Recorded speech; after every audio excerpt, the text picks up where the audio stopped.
ইমাম আযম আবু হানিফা রাহিমাহুল্লাহ, তার জীবনটা কেমন ছিল? শেষ জীবনে এসে খলিফা মনসুর তাকে জেলের মধ্যে প্রবেশ করিয়ে দিলেন।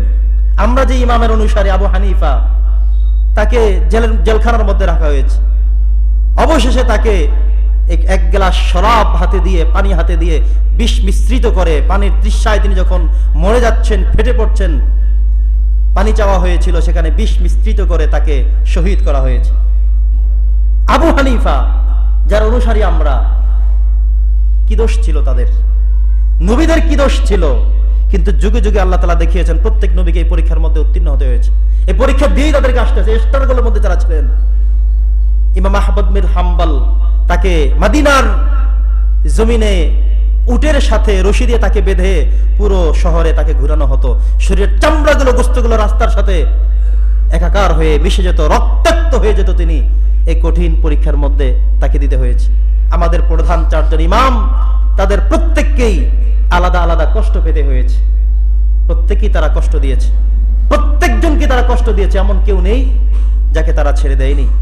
প্রিয় সুধী, এভাবে করে করে আমরা যাদের কি বড় বড় আলেমদের মধ্যে উজ্জ্বল নক্ষত্র মনে করি, আপনি লক্ষ্য করেন তো, আমাদের বাংলাদেশের চিত্র মনে করেন তো, বাংলাদেশ নয় বাহির বিশ্বের দিকে চিন্তা করেন তো, যাদেরকে আপনি বড় বড় আলেম, যাদের কিতাব আমরা পড়ি, যাদের কিতাব অধ্যয়ন করি, যারা তাফসির লিখেছেন, যারা তাফসির জগতের সম্রাট, এমনদেরকেও তারা ছেড়ে দেয়নি। এমনরাও কখনো তাদের আঘাত থেকে মুক্তি পায়নি। আপনি আমি তো কিছুই না, আমরা যেই মাপের, যেই মানের আলেম, আমরা কিছুই না তাদের কাছে। আমাদের পরীক্ষার চেয়ে আরো ভয়ঙ্কর হতে পারে, আরো শক্তিশালী হতে পারে, ভয় পাওয়ার কোনো কিছু নেই। তো প্রিয় সুধী, আমরা অনেকে মাঝে মধ্যে ভেঙে পড়ি, অনেকে মাঝে মধ্যে দুশ্চিন্তার মধ্যে পড়ি যে কেমন হবে আমার, কি হবে আমার। কিন্তু আল্লাহ সুবহানাহু ওয়া তাআলা যে আয়াতটি দিয়ে আমাদেরকে সান্ত্বনা দিয়েছেন, আল্লাহ বলেছেন সূরাতুল বাকারা, ওয়ালানাবলুওয়ান্নাকুম বিশাইইম মিনাল খাউফ ওয়াল জু' ওয়া নাকসিম মিনাল আমওয়ালি ওয়াল আনফুসি ওয়াস সামারাত ওয়া বাশশিরিস সাবিরিন। আল্লাহ বলছেন, শোনো মুমিনরা, ওয়ালানাবলুওয়ান্নাকুম, আমি তোমাদেরকে অবশ্যই অবশ্যই পরীক্ষা করব। যেই ইমানদারের জীবনে পরীক্ষা নাই, বুঝবেন আপনি ইমানদার হতেই পারেন নাই। আপনি যদি দেখেন শুধু সুখ আর সুখ, শান্তি আর শান্তি, কোনো অসুস্থতা নাই, বিপদ নাই, মুসিবত নাই, টেনশন নাই, চিন্তা নাই, হুমকি নাই, ধমকি নাই, আপনি বুঝবেন আপনি ইমানদারের কাতারেই আসতে পারেন নাই। আল্লাহ বলছেন কি, ওয়ালানাবলুওয়ান্নাকুম, অবশ্যই অবশ্যই পরীক্ষা করব।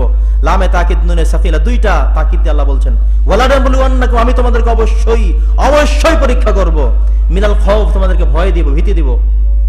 পুলিশের টেনশন যে কোনো সময় ধরে নিয়ে যেতে পারে, যে কোনো সময় আমার শত্রু এসে আমাকে অ্যাটাক করতে পারে, হুমকি দিতে পারে, আমাকে কতল করতে পারে, জবাই করে দিতে পারে, আমাকে মারতে পারে, আমাকে শায়েস্তা করে দিতে পারে, হাত ভেঙে দিতে পারে। ওয়াল জু, তোমাদেরকে ক্ষুধা দিয়ে, পেটের ক্ষুধা, খাবারের ক্ষুধা, পানির তৃষ্ণা, এগুলো দিয়ে তোমাকে আমি পরীক্ষা করব।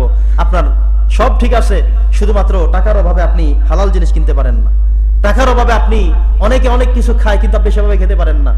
ওয়া নাকসিম মিনাল আমওয়াল, আপনার সম্পদ আল্লাহ তাআলা কমিয়ে দিবেন। ধান করে আসছেন, পাশের জমি সবাই মিলে প্রায় 3 মণ 4 মণ করে ধান পাচ্ছে, আর আপনারা হচ্ছে 1 থেকে 1.5 মণ করে। কি করবেন আপনি? কৃষককে দোষ দিবেন? কাকে দোষ দিবেন? আল্লাহকে দোষ দিবেন? আল্লাহ বলছেন, ওয়া নাকসিম মিনাল আমওয়াল, আমি সম্পদ কমাই দিয়া তোমাকে পরীক্ষা করতেছি। আপনার কম হবে, কম আসবে, কিচ্ছু করার নাই। আপনি চাইলেই তো জমিনের মধ্য থেকে টেনে হিচড়ে ধান বের করতে পারবেন না, গম বের করতে পারবেন, ডাল বের করতে পারবেন না। আপনার আম গাছ দাঁড়িয়ে আছে, ছঠান দাঁড়িয়ে আছে, পাশের একটা গাছে আম ধরে ঝুঁকে পড়ছে, কিন্তু আপনার গাছটায় কোনো আম নেই। পাশাপাশি 10টা কাঁঠাল গাছ, একটা গাছে এত পরিমাণ কাঁঠাল ধরেছে।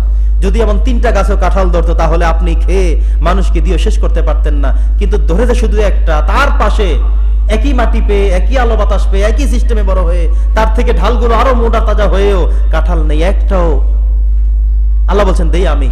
ওয়া নাকসিম মিনাল আমওয়াল ওয়াল আনফুসি ওয়াস সামারাত, আমি তোমাদের ফল কমাইয়া দেব, আমি তোমাদের জীবন নাশ করব, অকাল মৃত্যু দিয়ে দেব, তোমরা চলে যাবে দুনিয়া থেকে।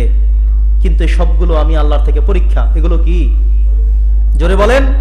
আপনি ছোট্টবেলায় বাবা মারা গিয়েছে, আপনার কিছু করার ছিল? রাখার কোনো যোগ্যতা আপনার ছিল, অ্যাবিলিটি ছিল? না, পারেননি। বরং এই যে আজকে জুমার এখানে যারা উপস্থিত হয়েছেন মসজিদে, আমাদের এখান থেকে যদি কেউ আজকে এখান থেকে বাড়িতে গিয়ে মারা যায়, সর্বোচ্চ রাত 9টা থেকে 10টার মধ্যে তাকে দাফন করা শেষ করে ফেলবে। এমন না বিষয়টা?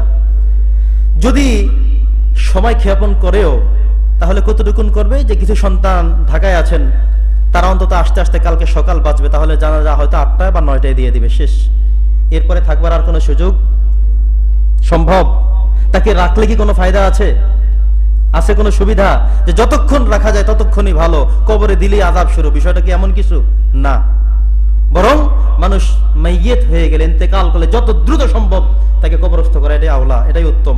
মানুষ মারা গেলে যত কম কান্নাকাটি করা যায়, শোক তাপ করা যায়, তত ভালো তার জন্য, মাইয়িতের জন্য। যত পারেন তেলাওয়াত করা, দোয়া করা, ইস্তেগফার করা। সবচেয়ে বড় বিষয় হলো যিনি মারা যাবেন তার আমলটা কি পর্যায়ে ছিল, এটা হলো তার জন্য সবচেয়ে বড় প্রাপ্তি। সারা জীবন শুধু ঘুষের পিছনে ছিলেন, সুদের পিছনে ছিলেন, হারাম নিয়ে বেঁচে ছিলেন আপনি। আজকে ইন্তেকাল করার পরে হাফিজদেরকে এনে পুরো ঘর বাড়ি উজাড় করে কোরআন শরীফ তেলাওয়াত করতে করতে করতে করতে, যে হাফেজ সাহেবরা তেলাওয়াত করতে থাকো, কয় টাকা লাগবে? 1000 টাকা করে মাথা পিছু দিয়ে দিব। এই তেলাওয়াতে কিছু হবে না। অথচ এই 100 জনের তেলাওয়াত থেকে যদি তিনি ফজরের নামাজটা জামাতে পড়তেন, ওইটা তাকে বেশি কাজে দিত, বেশি কাজে দিত ওইটা তাকে। কিন্তু ফজরের নামাজটা আপনি পড়লেন না, অথচ 100 হাফেজ এনে আপনি তেলাওয়াত করে দিলেন, ওই ফজরের নামাজের সমান তো হলো না। এটা হয়েছে নফল আমল। যেটা ছেড়ে দিয়েছেন তিনি, সেটা ছিল ফরজ আমল। তার দায়িত্বে ছিল, তিনি দায়িত্ব পালন করতে পারেননি, করেননি, সেইটা এটা কখন আপনি পূরণ করতে পারবেন না। পারা যাবে? কথা বলেন, যাবে? যাবে না। আল্লাহ বলছেন ওয়ানাকুসিম মিনাল আমওয়ালি ওয়াল আনফুসি ওয়াস সামারাত। শেষে আল্লাহ বলছেন ওয়াবাশশিরিস সাবিরিন। ধৈর্য ধারণের জন্য আল্লাহ তাআলা সুসংবাদ দিয়েছেন। এত বিপদ আপদের মধ্যে ধৈর্য ধারণ করতে হবে, ধৈর্যের মধ্যেই আল্লাহ তাআলা দিয়েছেন সুখ এবং শান্তি।